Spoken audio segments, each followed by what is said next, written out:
In this video, I'm going to discuss how I prepare for and execute my day as a notary business owner.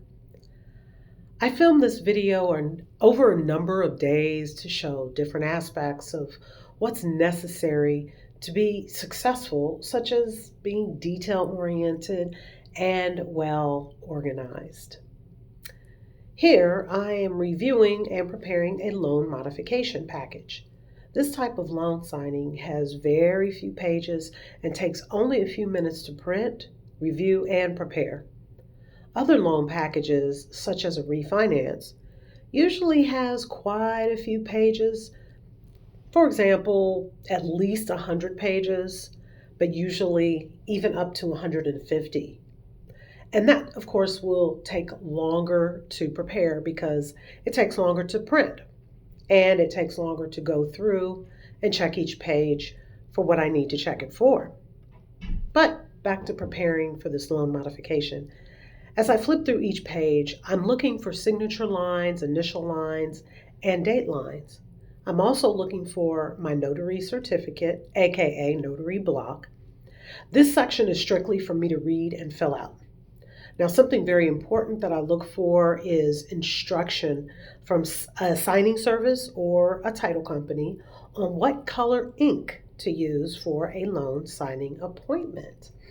Now, what's very interesting about this is 98% of the loan signings I receive require blue ink. However, there is a very small percentage that require the use of black ink. And in this instance, I'm using black ink to prepare the documents because that's what was stipulated in the instructions. So I prepare my notary block by adding the date, making certain that the wording is Ohio compliant, making sure the signer's name is included in the text in my notary block, writing in the county, where the signing will take place, of course, and writing in my notary expiration date.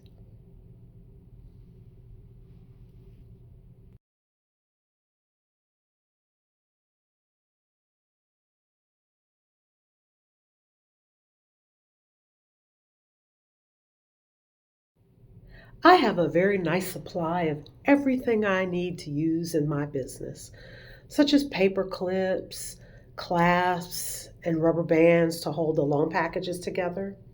Of course, there's my notary journal and my notary bag with all my wonderful supplies inside. On this day, I had a different loan signing, a refinance, and scan backs were required.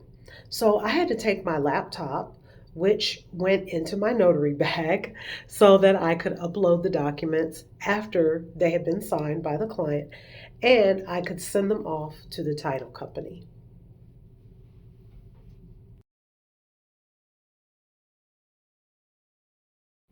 And as you can see here, I struggled a little to fit this large loan package into my notary bag, but I got it in.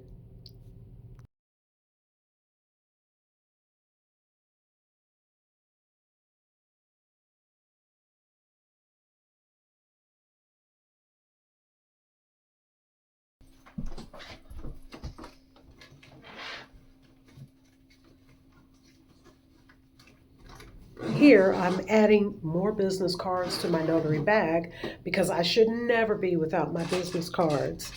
I was down a few, so I thought I'd put a bunch more in. And even though I have a good supply of blue ink pens in my bag, I wanted a few more. Yep, my bag was super heavy that day. After guiding the signer through the documents, I scan the pages and rename the electronic files. Then I upload those files and scan them back to the title company or signing service, usually by means of an online portal. Later, like right here in this video, I deliver the closing packages to a courier such as FedEx or UPS. This day's loan packages were dropped off at FedEx.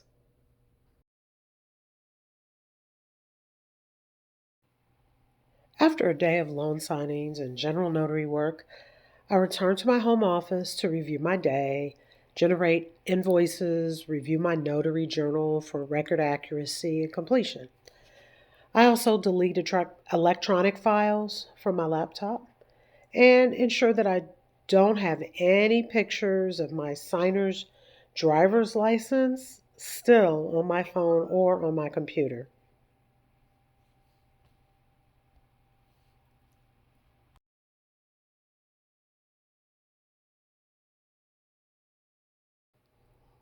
The UPS guy was super strong. Fortunately for me, that day, he was delivering 10 reams of letter sized paper to my home. I make sure that I always have supplies so I never run out.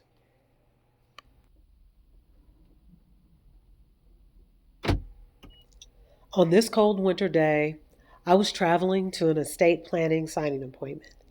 The attorney had requested that I scan the documents back to him, so I had my scanner on my rolling cart. I was not prepared for the staircase I had to walk up to get to my client.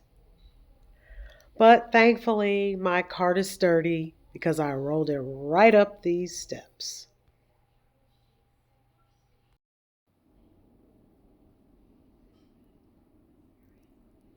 The estate planning appointment was considered general notary work, and it was the first estate plan I took a signer through without the presence of an attorney. I want to conduct more of these types of signing appointments, and it really allows me to spend more time with the signer and really build a rapport with him. The professionalism I bring to every notary appointment reflects positively on the firm and reinforces the value I add to the attorney's practice.